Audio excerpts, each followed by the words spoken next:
Bismillahirrahmanirrahim. Assalamualaikum warahmatullahi wabarakatuh. Saya ucapkan terima kasih kepada dosen kita yang terhormat, yaitu Bapak Guzar Haryanto SHMH selaku dosen mata kuliah Tata Kelola Keuangan Pemerintahan. Nama saya Triwaning Tias, NIM 105172156. Video ini dibuat untuk memenuhi nilai ujian akhir semester Tata Kelola Keuangan Pemerintahan. Soal yang pertama, jika pengelolaan keuangan negara tidak dilaksanakan sesuai dengan apa yang digariskan dalam paket hukum keuangan, Undang-Undang Nomor 17/2003, Undang-Undang Nomor 1/2004, Undang-Undang Nomor 15/2004, dapat dipastikan akan timbul kerugian keuangan negara. Jelaskan apa yang dimaksud dengan kerugian negara dan uraikan sekurang-kurangnya 4 perbuatan yang menyebabkan timbulnya kerugian keuangan negara.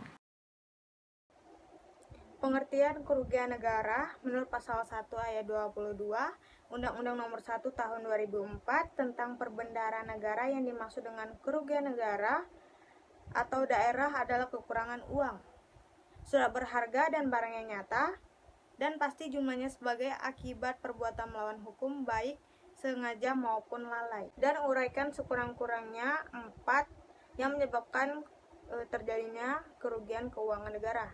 Yang pertama, menyalahgunakan jabatan untuk mencari keuntungan dan merugikan negara. Yang kedua, tindakan seorang pejabat pemerintah dengan kekuasaan yang dimilikinya melakukan penggelapan laporan keuangan, menghilangkan barang bukti atau membiarkan orang lain menghancurkan barang bukti.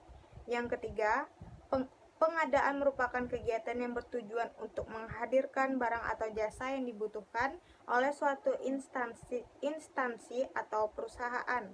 Yang keempat, pemberian hadiah yang diterima oleh pegawai negeri atau penyelenggaraan negara dan tidak dilaporkan kepada KPK dalam jangka waktu 30 hari sejak diterimanya gratifikasi. Nomor 2, dilihat dari video yang berjudul Konspirasi Dana Siluman APBD mencangkup banyak pemain. Setelah saudara menyaksikan dan menyimak konten video pada link di atas, sampaikan analisis saudara dalam perspektif ilmu tata kelola pengelolaan keuangan negara yang saudara ketahui. Dilihat dari channel Kompas TV pada 5 tahun silam yang berjudul Konspirasi Dana Siluman APBD mencakup banyak pemain. Yang dapat saya analisa dalam video ini yaitu permainan seperti ini sering terjadi di dunia pemerintahan maupun tingkatan lainnya. Bagaimana tidak dibilang dana siluman? Karena dana itu mencapai ratusan atau puluhan triliun rupiah hilang tanpa tahu kemana. Sedangkan pihak DPRD sebagai sistem pengawasan tidak tahu uang itu kemana hilangnya. Jadi, menurut saya, agar permainan itu tidak terjadi lagi, patuhilah undang-undang dan peraturan pemerintah dan perubahan sikap perilaku dari setiap ASN, karena komitmen itu harus dimulai dari diri sendiri dan meminta KPK secara langsung memberikan arahan dan pendampingan kepada seluruh jajarannya.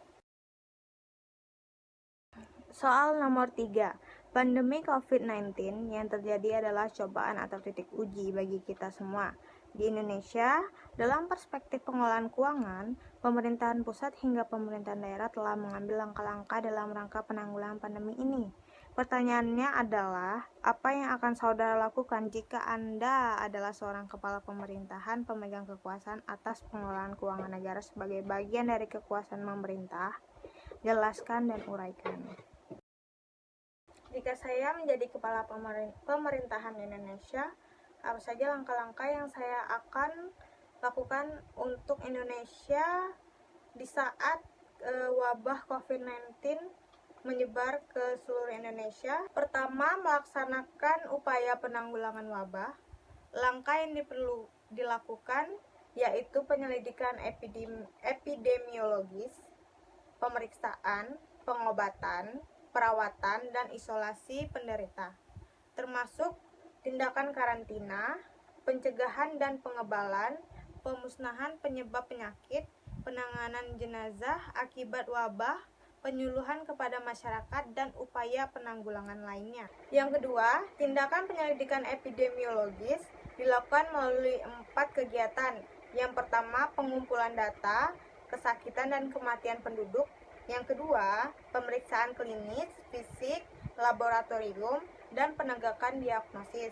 Yang ketiga, pengamatan terhadap penduduk, pemeriksaan makhluk hidup lain dan benda-benda yang ada di suatu wilayah yang diduga mengandung penyebab terjadinya penyakit wabah. Yang ketiga, menegaskan pemerintah untuk melakukan penelusuran aktif terhadap wabah. Yang keempat, memastikan transparansi dan akuntabilitas kebijakan yang dikeluarkan. Yang kelima, melibatkan masyarakat dalam pencegahan dan penanggulangan penyebaran virus corona melalui penyuluhan dan edukasi publik.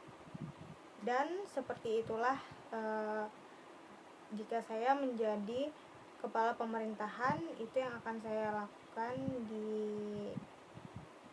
untuk penanganan. Sekian dan terima kasih. Saya ucapkan wassalamualaikum warahmatullahi wabarakatuh.